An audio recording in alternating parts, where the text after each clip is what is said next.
먼저 설명 들어가기 앞서서 제가 정말 죄송스러운 말씀을 한번 드리긴 해야 될 것 같아요. 네. 소위 문송하다고 하죠. 그래가지고 제가 문과 출신이다 보니까 오늘 교수님께서 이렇게 저한테 먼저 사전에 던져주신 주제가 너무 걱정이 돼가지고 실제로 여기 구독자분들도 좀 어렵게 생각하시는 분들이 있으실 수 있는데 최대한 저 같은 사람을 상대한다고 생각해주시고 좀 쉽게 한번 설명을 부탁드릴게요. 네, 오늘 알겠습니다. 그러면 어떤 주제를 가지고 오셨나요? 네, 오늘 저는 양자 컴퓨터에 대해서 이야기를 한번 해보려고 합니다. 이름은 들어봤고 이거 되게 좋은 거다 막 그런데 슈퍼컴퓨터랑 헷갈리는 사람도 솔직하게 있거든요. 그래서 이 양자 컴퓨터가 도대체 무엇인가 이 개념 설명부터 아주 쉽게 좀 부탁을 드리겠습니다. 네, 말씀하신 것처럼 요즘 양자 컴퓨터 다들 한 번쯤 들어는 보셨을 거예요. 네, 맞아요. 워낙에 많이 이슈가 되고 있는데요. 제가 생각하기에 가장 먼저 좀 이슈가 된 시기는 벌써 한 5년 전으로 거슬러 올라가는데요. 2019년에 구글이 이제 어떤 발표를 했는데요. 그때 벌써 5년 전에 슈퍼컴퓨터로 1만 년 걸리는 계산을 본인들이 개발한 양자 컴퓨터로 뭐 몇 분 만에 해냈다. 라는 발표를 했습니다. 1만 년 걸리는 거를 뭐 몇 분 만에 된다고? 네, 몇 분 만에. 했죠. 도대체 이게 어떻게 되길래 이렇게 많은 시간 단축이 되는 거죠? 네, 근데 사실 한 가지 말씀드릴 건 이 양자 컴퓨터가 만능은 아니에요. 모든 계산을 슈퍼컴퓨터보다 이렇게 넘사벽으로 빨리 하는 건 아니고요.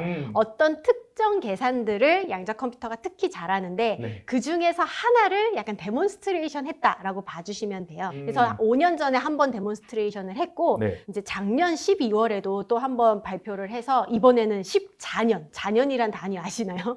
죄송합니다.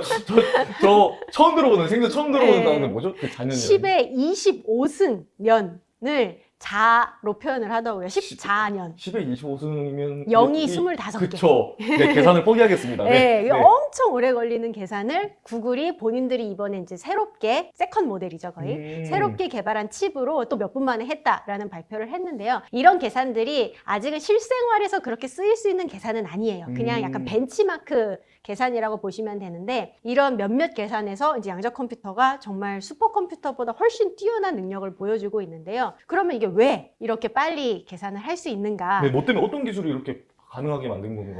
한마디로 얘기하면 양자 역학을 이용한 거예요. 근데 이제 양자 역학이. 네, 그렇죠. 양자 역학하면 네. 이제 다들 일단 몸을 한번 뒤로 이렇게 빼시는 분들이 예, 많으신데 잘 아시네요. 네. 저도 머리에 그럴 뻔했거든요. 네, 이 양자 역학은 이제 한 물리학에서 100년 정도 된 학문이에요. 오래됐네요. 오래됐다면 오래됐고 또 이제 신생이라면 신생이라고 부를 수도 있는데요. 물리학의 긴 역사를 예, 생각을 기준에 하면. 따라서. 네. 네. 양자 역학이 아마 여러분들 한 번쯤은 들어보신 개념들 많으실 거예요. 뭐 슈레딩거의 고양이, 또 뭐 불확정성의 원리. 저 지금 되게 알아듣는 척하고 있지만 전혀 무슨 말씀인지 모르지만 어쨌든 그런 게 있다. 네, 이런 네. 여러 가지 성질들이 있는데요. 네네. 이제 오늘 다 설명은 못 드리고 요즘 양자 컴퓨터에서 사용하는 양자 역학의 어떤 특징을 두 가지를 말씀드릴 텐데요. 네. 하나는 양자 중첩이고 중첩? 하나는 양자 얽힘이에요. 얽히고 설키다 할 때 그 네, 얽히는 네, 거죠? 얽힘. 네, 맞아요. 네네. 먼저 중첩부터 말씀드리면 네. 이제 컴퓨터 얘기를 할 거니까 네네. 컴퓨터에서 연산의 기본 단위는 비트죠. 그 비트는 0과 1 값을 가지잖아요. 이진법. 이진법. 0과 1이 있는데 네. 양자 컴퓨터도 큐비트가 정보의 기본 단위예요. 근데 이 큐비트도 0도 가질 수 있고 1도 가질 수 있어요. 네. 0값, 1값이 있는데 네. 얘는 여기에 더해서 0이면서 동시에 1인 값이 있어요. 이게 중첩입니다. 중첩이 겹쳐 있다는 의미잖아요. 네네. 그래서 0이면서 1이에요. 동전이 앞면이 있고 뒷면이 있잖아요. 네. 약간 이진법처럼 네. 0, 1처럼. 근데 이 양자 중첩은 동전을 탁 쳐서 돌고 있는 상태라고 생각하시면 좀 편하실 것 같아요. 그럼 빙글빙글 돌고 있는 동전은 네. 앞면이면서 동시에 뒷면이라고 볼 수 있잖아요. 근데 이게 재밌는 게 측정. 우리가 이제 어떤 큐비트가 있을 때 연산을 하고 결과값을 알려면 일단 얘가 값이 뭔지 알아야 되잖아요. 읽어야 되잖아요. 예, 그렇죠. 저희가 읽을 수 있어야 되는 네, 거잖아요. 그래서 이제 측정이라고 저희가 보통 부르는데 측정을 하면 이게 0이면서 1이니까 뭐 2분의 1이 나오나? 라고 생각하실 수도 있는데 그렇지 않고요. 꼭 0 아니면 1이 나오는데 네. 랜덤하게 나와요. 중간에 또 질문을 드려서 죄송한데 네. 이거를 그러면 저희가 필요에 의해서 이제 0이 되든 1이 되든 쓸 수 있는 값으로 만들어야 될 거 아니에요? 근데 네. 랜덤이면 이게 문제가 되는 거 아닌가요? 네, 문제가 될 수 있는데요. 네. 그래서 그 양자 컴퓨터도 그렇고 이 모든 양자 기술에서 측정은 맨 마지막에만 해요. 그러니까 측정을 최대한 안 해야 돼요. 하는 순간 랜덤하게 0 아니면 1이 되니까요. 아, 그렇죠. 네, 근데 저희가 알 수 있는 정보가 있어요. 왜냐면 동전의 비율을 아까 다시 생각을 해보면 측정은 손바닥으로 탁 치는 거예요. 그러면 앞면이나 뒷면이 나오겠죠. 둘 중에 하나죠? 네, 서 있진 않으니까요. 네. 근데 랜덤하게 나오잖아요. 그렇죠. 네, 그거랑 똑같은데 근데 저희가 알 수 있는 게 동전을 100번 돌려서 100번 치면 50번은 앞면이 나오고 대략 50번은 뒷면이 나올 거 아니에요. 그것처럼 양자 중첩 상태도 저희가 한 번 측정했을 때 0이 나올지 1이 나올지는 알 수 없지만 네. 여러 번 측정하면 그 0이 나올 확률, 1이 나올 확률은 저희가 알 수 있어요. 그 확률은 알 수 있어요. 네네. 그게 이제 양자 중첩이라는 상태인데, 그래서 이 상태를 활용을 해서 이제 양자 컴퓨터가 이제 연산을 잘 하게 되는데요. 그럼 이 중첩을 어떻게 양자 컴퓨터에서 활용하나에 네. 대해서 말씀을 드리면, 이제 기존 컴퓨터랑 좀 비교를 해볼게요. 네. 기존 컴퓨터는 이제 비트가 이제 기본 단위니까 예를 그렇죠. 들어 비트 3개가 네. 있는 시스템을 생각을 해보면 비트 3개로 저희가 만들 수 있는 조합이죠. 조합이 조합, 예. 000, 001, 010 이렇게 쭉 해서 111까지 8가지 개수가 있죠. 8가지 아, 경우의 네. 수가 네, 있죠. 네, 2의 3승. 2의 3승. 네, 맞아요. 그죠. 그러면은 이 2의 3승 8개의 경우의 수 중에서 누가 답일까? 이 중에 답이 있다라고 네. 했을 때 답을 알아내려면 그 일반적인 컴퓨터는 그냥 하나하나 대입을 해봐요. 얘 넣어보고 아니네. 얘 넣어보고 아니네. 한 번씩 다 넣어보고 얘가 답이구나라는 걸 이제 알아내는 거죠. 그러니까 한 8번 정도 트라이를 해야 되는 거죠. 아, 그쵸? 근데 양자 컴퓨터는 중첩을 활용을 하는데요. 이 중첩을 활용하면 3개의 큐비트가 있을 때 이 큐비트가 다 양자 중첩이라고 해볼게요. 다 0이면서 1이에요. 오, 그쵸? 네, 그럼 이 하나의 상태, 모두가 양자 중첩인 이 상태가 아까 말한 8가지 경우의 수를 다 포함하고 있어요. 하나하나가 0이면서 1이니까요. 그렇게 되는 거겠네요. 그러면 요 하나만 잘 측정을 해서 음. 통계 처리를 하면 답을 알 수가 있는 거예요. 바로 누가 답인지. 근데 여기서 약간 이제 다들 궁금해 하실 게 아까 측정하면 랜덤한 결과가 나온다고 제가 말씀드렸잖아요. 예, 맞아요. 그럼 얘를 잘 측정한다는 게 어떻게 해야 되는 거냐? 예, 제가 지금 그게 제일 궁금한 거여가지고. 네. 그래서 여러 번 측정해야 돼요. 왜냐면 저희가 확률은 알 수 있잖아요. 확률은 알고 있잖아요. 네, 확률은 알고 있잖아요. 네, 그러니까 하나의 상태에 대해서 우리가 어떤 뭐 수식에 집어넣어서 이걸 여러 번 해요. 여러 번 반복해서 그 통계값을 가지고 와서 네. 얘를 분석하면 이제 답을 알 수 있는 거예요. 네. 한 번의 측정으로는 모든 걸 알 수 없어요. 여러 번 측정을 해야 돼요. 많이 하면 할수록 오차가 줄어들 테니까요. 네, 오류가. 네, 네. 그럼 뭐 한 10번 해야 되면 도대체 얻는 게 뭐냐? 제가 그죠? 예, 궁금한 게 한 번 쫙 하면 팔트 해야 되는 거를 네. 뭐 한 번에 한다든지 네. 뭐 이런 게 돼야 그래도 좀 효율적일 그죠. 것 같은데. 네, 이게 맞아요. 사실 그래서 큐비트 3개 가지고 계산하는 건 전혀 이득이 없어요. 아, 근데 이게 지금 비트가 3개일 때가 그랬는데 이게 10개만 돼도 얘기가 조금 달라지는데요. 비트가 10개면 가능한 경우의 수가 2의 10승계죠.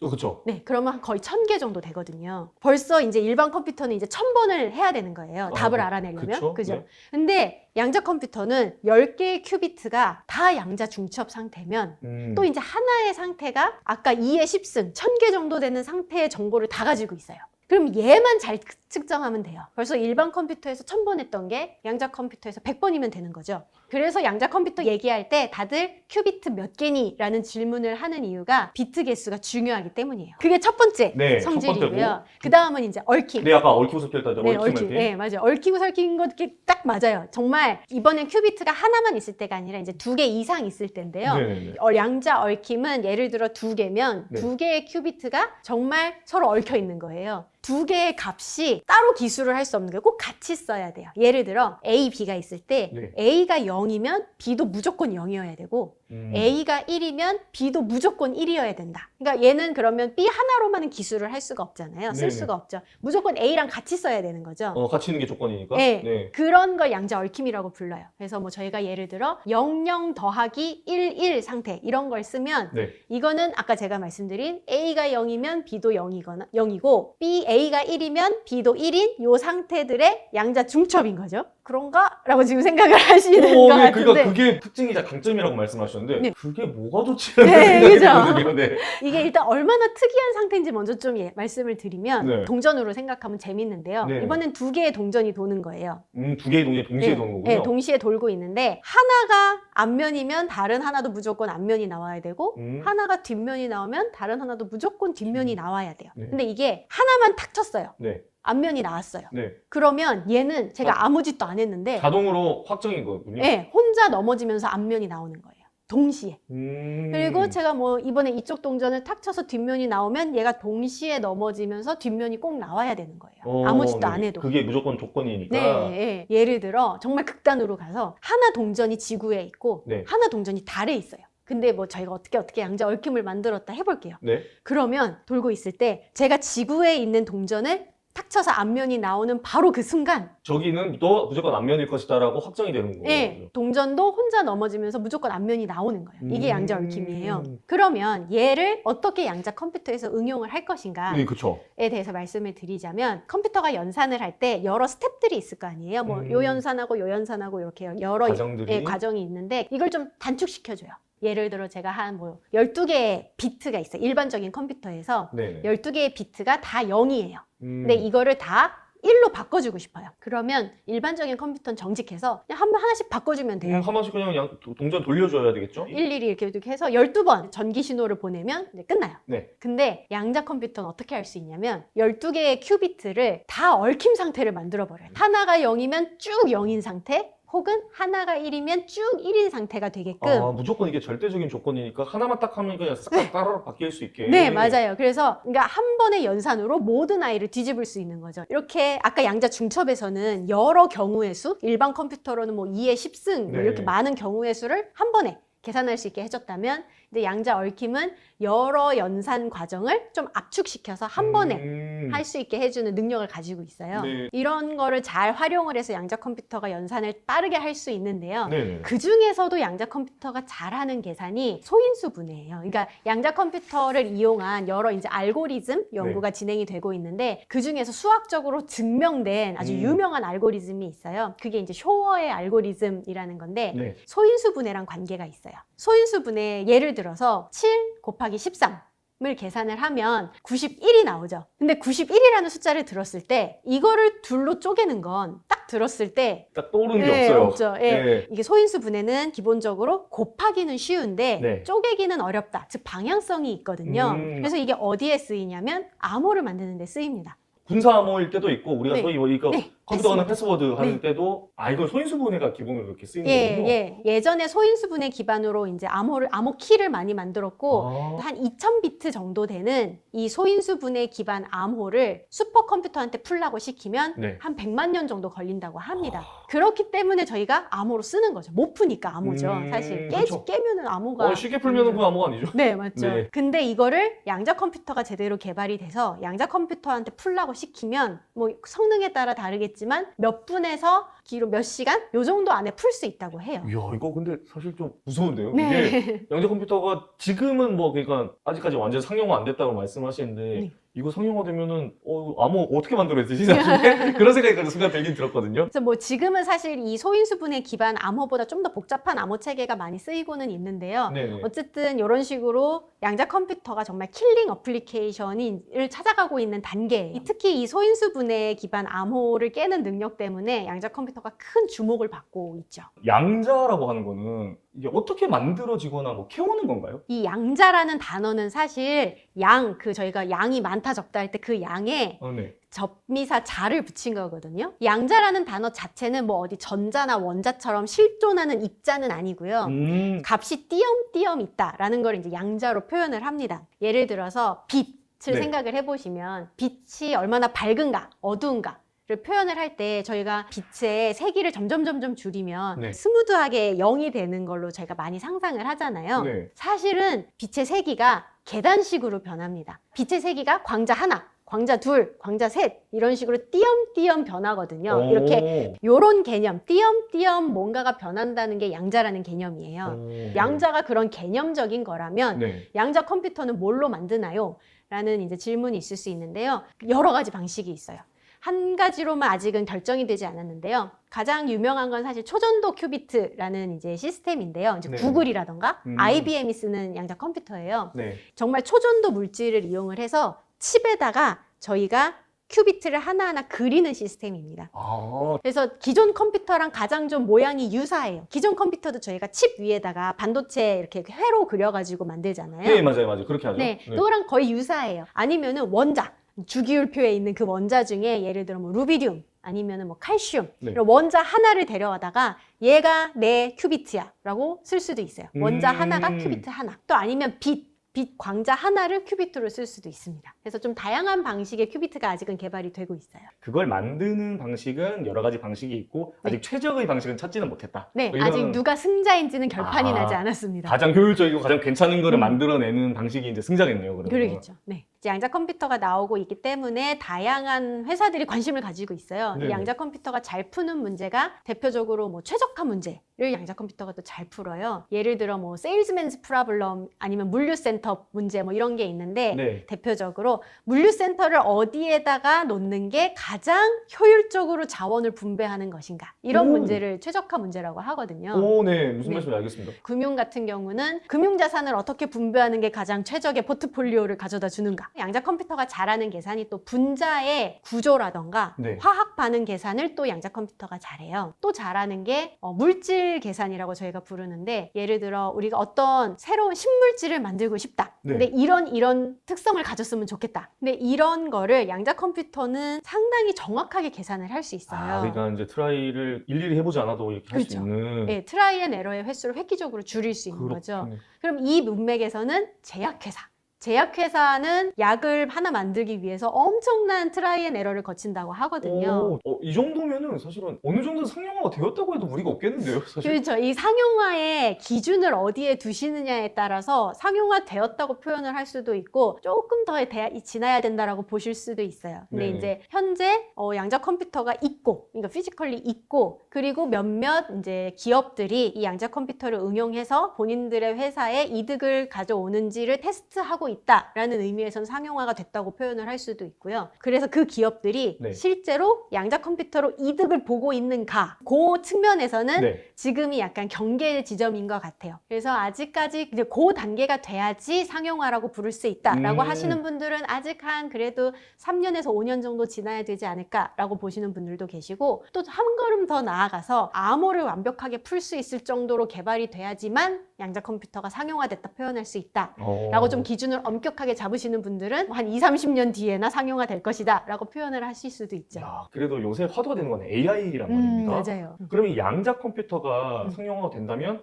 이 AI하고 결합을 해서 훨씬 큰 시너지를 낼 수 있다는 건가요? 네, 맞습니다. 가장 좀 극단적인 예시로 네. 그 구글이 양자 컴퓨터 많이 만들고 이제 여러 연구를 하고 있는데요. 그 구글이 양자 컴퓨터 만드는 그 팀의 이름이 예전에는 그냥 정말 정직하게 퀀텀 컴퓨팅 팀이었어요. 이제 웹페이지 들어가 보시면 퀀텀 컴퓨팅이라고 써 있었는데 요즘 들어가 보면 그 팀의 이름이 바뀌었어요. 뭘로요? 퀀텀 AI로. 구글은 적어도 이 음. 양자 컴퓨터를 만들어서 AI랑 합칠 계획을 가지고 있다는 게 그 팀의 이름에서 보이죠, 벌써. 그러네요. 완전 네. 그렇게 딱 의지가 보이네요. 네, 그래서 AI 같은 경우 말씀하신 것처럼 네. 연산 능력이 많이 요구가 되는데요. 네네네. 양자 중첩을 활용하면 여러 경우의 수를 하나의 상태로 표현해서 계산을 할 수 있다 말씀드렸잖아요. 네네. 이 부분이 빅데이터랑 상당히 상성이 좋습니다. 그래서 양자 중첩을 활용해서 빅데이터를 조금 더 빠르게 학습할 수 있을까 이런 연구를 지금 진행하시는 분들이 계시고요. 이제 AI 하시는 분들이 하시는 말씀이 이제 AI가 새로운 정보가 들어왔을 때 이 정보가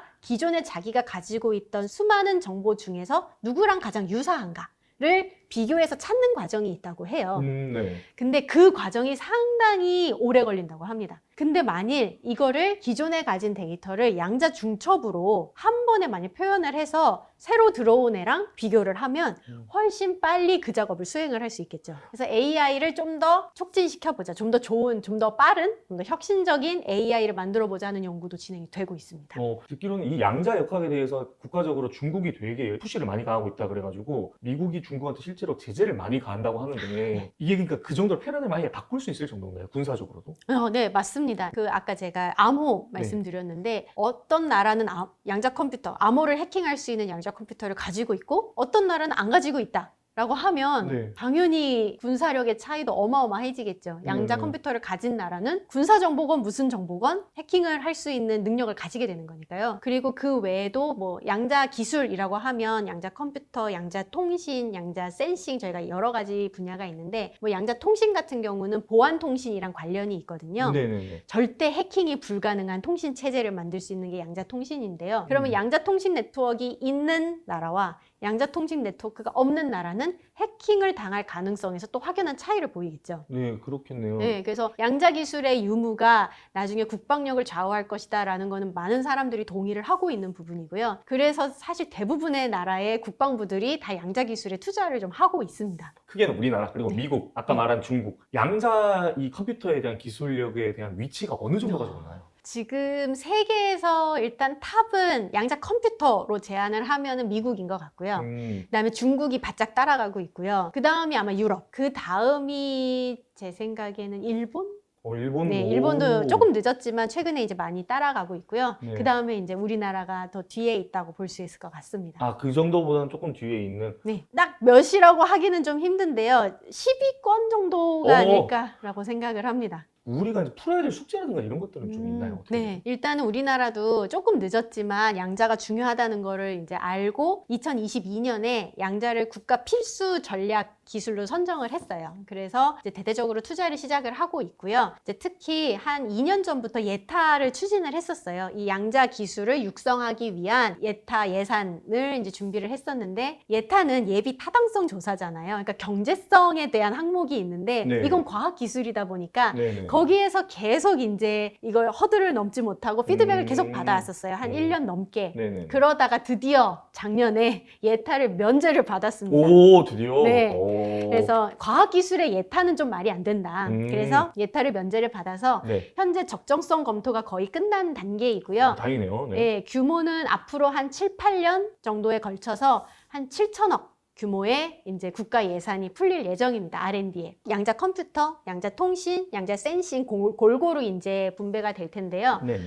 양자 컴퓨터 같은 경우는 정말로 약간 미션이 있는 연구비로 쓰일 예정입니다. 예를 들어 미션이라고 하면 네. 7, 8년 뒤에 우리가 1000큐비트급의 양자 컴퓨터를 개발한다. 라는 정말 딱 목표를 정해놓고 연구비를 푸는 거죠. 지금 현재 양자 큐비트가 몇 개 정도 있냐라고 보면 네. 초전도 큐비트 그다음에 중성 원자를 이용한 양자 컴퓨터가 벌써 재작년이네요. 2023년도 말쯤에 1000큐비트를 넘었어요. 오. 미국에서. 네. 어느 정도를 이렇게 계산을 하거나 뭐 이렇게 활용할 수 있는 정도인가요? 대략적으로 50에서 100큐비트 정도 되면 네. 일부 연산에서 슈퍼컴퓨터랑 싸워볼 수 있다라고 저희가 이야기를 합니다. 그 정도면은. 네, 그래서 실제로 구글이 2019년에 네. 이제 처음 그런 기사를 냈을 때 그때 양자 컴퓨터가 51큐비트를 가지고 있었고요. 그 정도면 슈퍼컴퓨터랑 비슷할 수 있다. 네, 일부 계산에서. 일부 계산에서. 네, 그리고 작년에 또 구글이 발표했던 그 새로운 칩은 100개 정도의 큐비트를 가지고 있어요. 네네. 그 정도면은 이제 상당히 재밌는 계산들을 시도를 해볼 수 있고요. 소인수 기반의 암호를 풀고 싶다. 이 정도 계산이 되려면 한 5000 큐비트 정도 있어야 된다고 저희가 봅니다.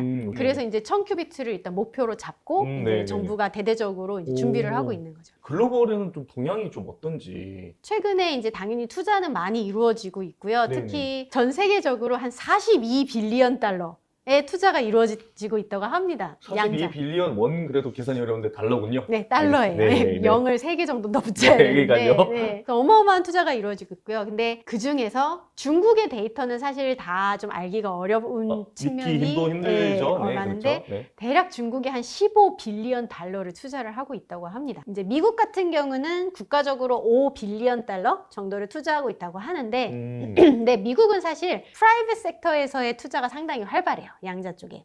그게 어떤 섹터죠? 민간 기업들의 음. 투자가 상당히 활발한 편입니다. 정부 투자가 아니라. 오, 중국은 네네. 사실 국가 체제가 약간 특이하다 보니까 15 빌리언 달러를 투자했을 때 대부분 국가가 그렇겠죠? 예, 지원을 하는 건데요. 네네. 근데 미국 같은 경우는 이제 정부와 민간 기업은 완벽히 분리가 돼 있으니까요. 네네. 정부에서 한 5 빌리언 달러 정도 투자를 하고 있고 이제 민간에서 그 이상의 투자를 하고 있을 거라고 다들 유추를 하고 있습니다. 그래서 미국도 아마 대략적으로 중국하고 비슷한 규모의 투자를 하고 있을 것이다 라고 보고 있고요. 그 유럽 나라들도 많이 이제 투자를 하고 있는데 2018년 정도 즈음에는 EU가 EU로서 다 같이 투자를 했던 게 더 메인이었다면 네. 요즘은 EU가 하는 투자도 있지만 각 나라들, 독일이면 독일, 프랑스면 프랑스 이렇게 각자가 투자하는 금액도 상당히 커졌습니다. 유럽이 이제 약간 좀 그런 분위기가 됐죠. 네. 아무래도 그래가지고. 이제 계속 같이 살다 보니 좀 싸울 때가 됐나 네, 본데 네, 네. 그래서 이 양자 기술이 아까도 사실 말씀하셨는데 그 미국이 중국을 상당히 견제를 하고 있어요. 그렇죠. 양자 컴퓨터도 그렇고 양자 기술을 개발할 때 많은 기반 기술들이 필요합니다. 예를 들어 뭐 냉각기도 필요하고 그리고 뭐 시스템에 따라서 좋은 전기 신호 만드는 장치도 필요하고 노이즈가 없는 잡음이 없는 하는 네네. 그리고 좋은 레이저도 필요하고 뭐 이런데요. 네, 이게 단순히 컴퓨팅 기술뿐만이 아니라 그 여러 산업군에서 서포트 기술 네. 발전이 같이 이루어져야 되는 것 같네요. 지금. 네, 그런 장비들을 예를 들어 중국에 수출하는 걸 금지를 시킨다거나 그런 조치들이 이제 하나둘씩 생기고 있습니다. 우리나라는 지금 한 2.3 빌리언 달러고요. 한국 네. 돈으로 한 3조 원 정도.